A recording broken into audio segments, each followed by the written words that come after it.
My voice is like auto-tune. We are back to the warehouse for Blitzball Battle 7.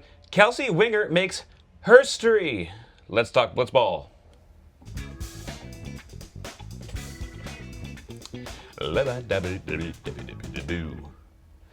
Welcome to the Blitzball Boys, the podcast about Blitzball and boys, but lately about Blitzball. I'm your co-host, Brendan Ruppel, along with my fellow host, Peter Del Rey. Moment of silence, of course. And that's enough today. We're here for my favorite team, Baggage. They won their first game, of course. Unabashed Baggage fan here. I'm sure that goes for a lot of you. If you're not a We Got Ice guy, which I know a lot of the kiddies out there are, you gotta be a Baggage fan. That's where it all began. The back alley at bats. We love Baggage. I'm so glad they got on the board with a win here. Very exciting. Otherwise, Whack is a cool new franchise. We all miss Love Yous, of course. Dalton still likes to put up the heart here and there as a throwback. But yeah, Baggage starts off with a bang. Weird game. Was a blowout for a little while, and then it all of a sudden wasn't. I don't know if Kelsey cursed Baggage, but we'll get into that a little bit later. A few things up top before I get to the burn. Baggage was hitting. I mean, they don't start really showing their power until later on in the game, but dinks and dunks galore. They expose that new hitting rule with the back wall, giving you the extra base. I know Jimmy says even in the episode that, of course, people are going to get in the comments and say that they rigged it because that's kind of their play style. Apparently someone actually in the comments in years past has said that this would be a fun iteration of the game and a fun rule to add to it. So it actually did come from the audience, this rule of getting the extra base on a single to the back wall. So not their idea. It does happen to help them. It is kind of funny that they're the first team that it does help. But, it is what it is. They're going to get shit from the comments one way, shape, or form. That's just the way the lovely, lovely internet rolls. But if you can hear it in my voice, the sultry tones of my voice are a little bit weathered today. Just a lot of yelling over the weekend. I'm no longer hungover, but just very tired. So I'm going to try and put on some artificial energy for you today. But at least I do sound kind of nice. I sound like a real radio host. So I might be either tired or kooky or a roller coaster of both throughout this. So we'll see how this ends up. So Baggage is not rigging the tournament. It is kind of funny. It's just unfortunate almost that they're the first ones to expose the new singles rule. But that's kind of their game. You have good at bats. It works out in your favor. Whack kind of gets into this a little bit later in the second inning. Panic is the storyline. He's hitting. Dude's hitting. Still not a pitcher whatsoever. We could argue about him even coming into the game at all, but dude's hitting. Dude's swinging. That's important. That means something. But without further ado, let's burn it, baby. Burn it.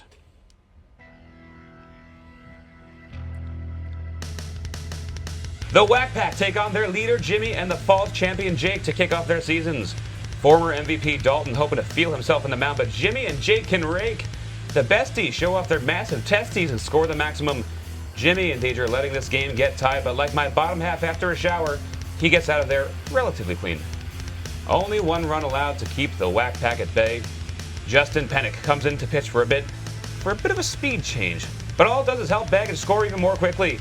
Jimmy looking to finish this blowout, but oh, Brian, it's becoming anything but. Whack does a reverse Disneyland and keeps the line moving. They get within 4, but Jake looks to rewrite the story alley. He slams the door shut and gives Baggage their first win of the season. Team Baggage wins 10-6. Wow. I should get nice and drunk the day before the recording because I didn't even flub that much in that joint. Game 3 of Blitzball Battle 7. All 3 games so far have been very different. The first 2 kind of pitchers duels. This one was a massive offensive outbreak. We start in the top of the first. I'm going to start to now, I think, go more inning based, inning by inning, half inning by half inning, because that seemed to work for me and Peter in the past. I thought I could just kind of give you bullet points, but it just kind of made me feel a little insane trying to remember where to go. It's going to be a little bit more structured this way, I think. So we're in the top of the first here, and Jimmy and Jake are hitting, but they're kind of hitting like pop-ups and hitting the sidewalls. There's even that little ball that kind of hits the corner bottom of the wall. It pops up and doesn't hit the floor quite yet, so it does land in like singles territory. So that was a funny hit that got them a run. They're just kind of making contact because Dalton at this point, he doesn't look like prime MVP Dalton quite yet. He's accurate in the way that he's not throwing balls and no one's really getting walked, but his slider is not biting too much. It doesn't have it's also missing its spot. I think his sidearm sinker is missing its spot a lot. He's either off the plate or middle.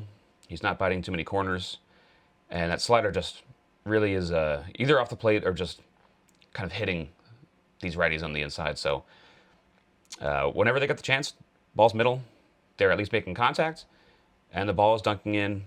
They're taking advantage of these situations where they had runners on base, and then when it came time, hitting a nice hard single to that back wall that Ryan Cohen was not able to get in front of because they're pretty hard hit. There's some balls later that Ryan Cohen is able to get in front of, and those matter a lot. It seems like this is going to be a huge thing moving forward in this tournament. It's surprising it took till Game 3 to make it a big deal, but stopping those balls from hitting that back wall just makes such a difference, and it could have put a lot more pressure on Baggage in this game if some of those walls from whack later on get to that back wall. But in the meantime, Baggage scores 5 runs pretty easily in this top of the first. We go to the bottom, and we haven't seen Jimmy pitch in a little bit. It's been a while. I always like to see what interesting things he's cooked up in the offseason.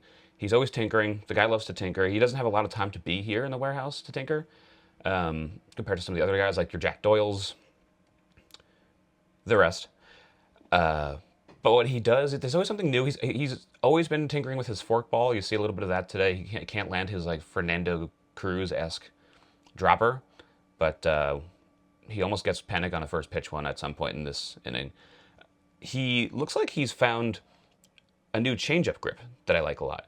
It looks like he puts his first 2 fingers, his pointer and his middle finger, tucks them in like a knuckle, and then kind of holds the ball with his ring and his pinky, and then throws it straight like a fastball, and it kind of gives you the effect of the over-the-top fastball while giving you like a little bit of changeup action. It looks kind of like it moves like a 2-seam, doesn't like drop too much, but gives you the full arm effect while dropping like, I think it was like in the low 50s, that pitch, compared to his higher end fastball, which he's reaching back and throwing 68 sometimes.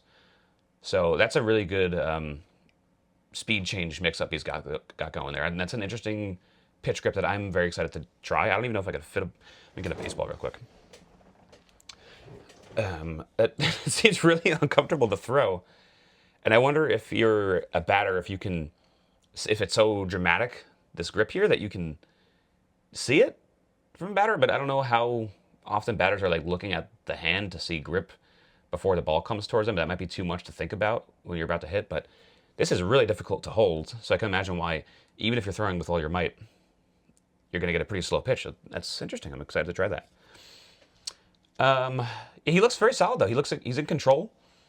He's pitching accurately. He's throwing strikes, and even if he's not hitting the corners, he's got so much of a speed mix-up that it's catching these guys off guard a little bit. They get some hits. They're hitting a little bit. Dalton's not absolutely raking yet, but he's hitting. He's always hit Jimmy really well. We hear about that all game long. Panik, aside from actually getting hits, which he does in this game, in general, he's looking very aggressive. He's actually swinging and not just standing there like a statue hoping to get walked. He's coming in with a game plan, is attacking pitches, which is really important, and it serves him well so far. He gets a nice hit in this inning and more to come in the later innings. Good to see, because we know for sure Panik is not going to be, especially after this game, he's not going to be a pitcher. He's just not going to be really effective in that role. So if he can bring you something with the bat, that is enormous. So Jimmy gets out of this, I think, with 1 run scored. He gets that chopper back to him with the bases loaded. I believe. So that was a huge pitch to Dalton, someone, again, who has hit him really, really well throughout both their careers. And to get that final out of the inning with those bases loaded against their better hitter was huge. So big momentum shift. Now Panic is coming in the game. I believe Dalton's reasoning was that they kind of mashed against Dalton anyway. So why not throw Panic in there and see if the speed change can kind of get them back on their heels a little bit, or just trick them in some way, shape, or form, because Dalton's throwing near the speed limit and Panic just doesn't have that gas. So I guess in his brain, it can't get much worse than 5 runs. Or it actually cannot get worse than 5 runs. So instead of wasting bullets and getting lit up again, throw Panic. I sort of understand it, but there's also the argument to be made that if you come in and you sort of find it, then you could hold them to 5 here, and then you don't want to play the Michael K, the predetermined fallacy game, whatever, the sliding door effect. But they do score 6 runs. So if you're able to keep them at 5, that does matter, no matter just mentally, because if they were down 10-1 and they still made a run at the comeback. So if they're only down 5-1, that just makes you feel so much more confident. And I'm not saying that, of course, they're gonna, if Dalton pitches, Baggage scores no runs. That's not how that works either. But you do sort of give away the game by letting Panic pitch here. So that was interesting. But if there's a time to try it and a time to save some bullets, I guess this is the time. But he comes in and he just pitches so slow, and there's balls that are even off the plate, but they just see them so well. They're huge, huge volleyballs in their eyes, and it starts off with Jake just punching that one to right field. Nice line drives. It starts and ends with Jake. It starts with that nice hit, and it ends with like probably the prettiest home run we've seen in the warehouse in a little bit, and from Jake in a while too. Like, that was just a beautiful turn on that ball. Watch it go. Awesome way to finish that inning for Baggage. It looks like they're going to cruise to a victory here, but it's not that simple, folks.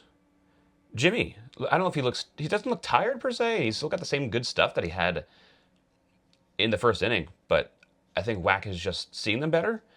And like I said before, Panic being aggressive and hitting, it kind of works against Jimmy, who's also being aggressive. He's in the strike zone, and Panic is swinging when there's strikes right now, making contact. He hit that high pitch right away. Like, he's turning on balls. He's hitting them the other way. He's just spraying the ball all over the place. And Dalton's always going to hit, especially Jimmy. They have that track record, but the fact that Panic comes to the plate and is not just an automatic out on your team that has an MVP on it, that is a big deal. They don't end up winning, obviously, as you know, but I think this is huge for this team to know that Panic can do something. Like, Jimmy looks good. Jimmy had good stuff. He's not throwing slow anymore. His faster pitches are at the top of the speed limit.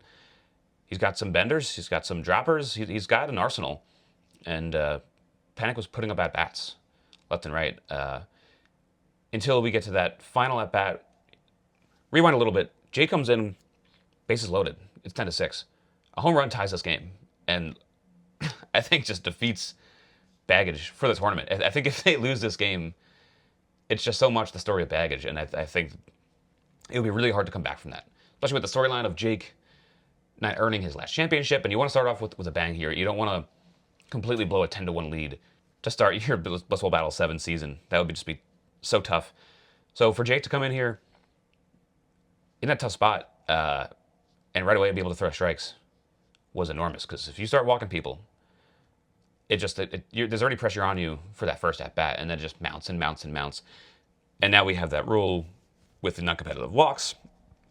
At that time, I don't think Baggage had walked anyone, so I think he would have been okay. But again, bases loaded. How many people can you walk anyway? So hugely he throws strikes, gets Dalton and gets Panic on that low and end pitch, and gets him to have like a check swing strikeout sort of thing. And just, I think the pressure got to Panic a little bit in that at bat, and was kind of caught in between. But still, great work from Panic. Amazing work from Jake here to bail Jimmy out and win this game. Awesome finish. I didn't think it would even be a game. I thought the burn would be like, and Baggage runs away with it. What an easy one. Kelsey Merger's awesome. So I'm glad they gave us a game here. That was fun. That was a lot of fun. Next segment. Player of the game. It's Jake Storiale. I'm already talking about it. Figured I might as well just roll into it. Really important stuff that he did here. He pretty much won this game for his team. I think if Jimmy stays in there, they might lose this game. And that's just like the last thing you need for Jimmy being the head case that he is. Jake saves the game, but I think also saves the season mentally for Team Baggage here by getting out of that inning, winning the game. Also just like kept starting the offense in this game too. I said it about the second inning. Has that awesome rope to right field, finishes the inning of 5 runs with that big blast to left field. He looks like he's really on. I know those 2 hits were both off Pennick, but he still looks really, really solid, and it's just they're both making contact right now. And when Jake's hitting, Team Baggage is at their best for sure. Play the game. Oh shit! Play the game. Kelsey Wingert's big at bat against Pennick. It's historic. We haven't seen this before. They mentioned this like it was some kind of rule, but then I think they just wanted to be silly and give Kelsey an at bat, and she's just so cute up there holding that bat, standing straight up. I had no idea what her baseball skills would be at all, but she gets some wood on that ball and hits an absolute fucking laser to Pennick, who kind of gets lucky and spears it, but it almost takes his hand off.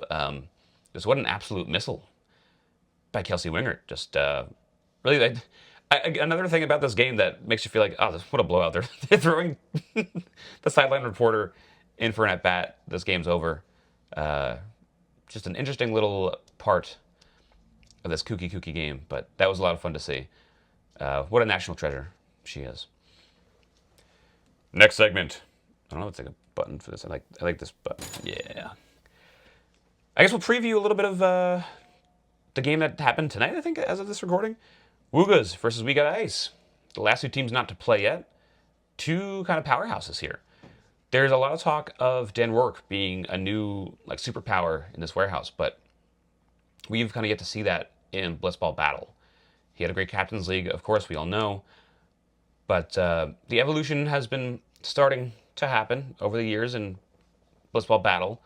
We're just looking for it to all come together between the pitching and the plate. I think the pitching has now been mostly figured out. He has always had some of the best arm talent in the warehouse, so let's see him be consistent and calm up there in the mound. And sometimes he runs into some balls to the plate too. We'll see what that does. But We Got Ice is always just going to be such a favorite in this warehouse. It's just what they do. They got the biggest ratings. They got the biggest fan base. They have the best pitcher in the warehouse when he is at his best. There's nobody like Jack Doyle. There's nobody like him. And we've also seen tournaments where he just has ridiculous hitting seasons too. He has, I believe, the best hitting season ever in the warehouse. I think that was BB6 maybe. Just an absurd tournament from him. And so obviously no slouch. He has become one of the best power hitters in the warehouse. Dude will just drop 3 home run games once per Blitzball Battle season. So kind of expect that. There's the storyline circulating around him about his arm not being intact for this Blitzball Battle, but I don't know if he would even really pitch that much if he could. Because again, you have Jack Doyle. And if anyone's built up, it's Jack Doyle. He pitches constantly for content. That's his job, is to pitch wiffle balls and blitz balls. So if anyone can handle the burden of not having a second pitcher, it's We Got Ice. So we'll see what they do. They both can absolutely mash. I think Woogas is in big trouble, but they also have Jimmy Norp. Like, Jimmy Norp is an MLW guy, and we've seen him come onto the scene and immediately burst out. He's got an awesome arsenal. If he can locate pitches, he's got a lot of funky stuff. He's got a funky windup. He can hit with the best of them. These are 2 really good teams, and 2 teams that you are like an awesome semifinal or final matchup. This should be a good one. I'm excited to see how this all kind of pans out. But I think that does it. We'll have this one be a nice quick one because I'm a little behind right now. But thanks for watching. I believe I also fixed the audio issue. I think that should be taken care of. I will add in the songs and stuff too. But thanks for all your feedback. Thank you for subscribing. If you're not subscribing on YouTube, please do so now. And like the video, I guess. Comment, talk to us. I'll answer anyone that wants to comment. I love responding. We love hate mail too. That's always fun to banter back and forth with the haters. So please subscribe, listen on any of your podcast platforms as well. You can follow us on Instagram as well at blitzballboys_. Posting a lot of stuff on there now too, so go find us wherever you want to find us. We'll be there. You can also listen to the Swifty Boys, my other podcast about Taylor Swift. We talk about every single Taylor Swift album. Go check that out wherever you get your podcasts. And you can listen to the Hoppy Boys, of course, the fun neon sign behind me. We talk about beer. Holiday season's coming up. I'm sure we'll do something fun for the holidays. So go listen to the Hoppy Boys wherever you get your pods also. And patreon.com/boysmedia, you can find our OC coverage. We are recapping the OC. If you're a teen drama fan, you know it, you love it. It's a classic television show. We're in the middle of season 3 right now, so if you subscribe for $3 right now, you get a good 50 episodes of content. We do like 2-hour-long episodes, so if you like it, it's cheap, it supports us, and it's a lot of stuff for you. So go listen to that wherever you get Patreon. Peter, you got anything else you want to talk about? No. Well, bye-bye. Peace.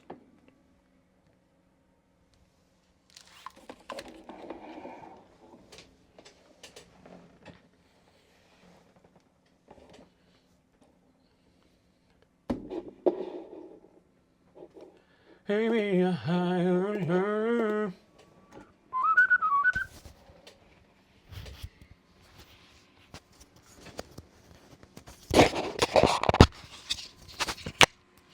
How you know?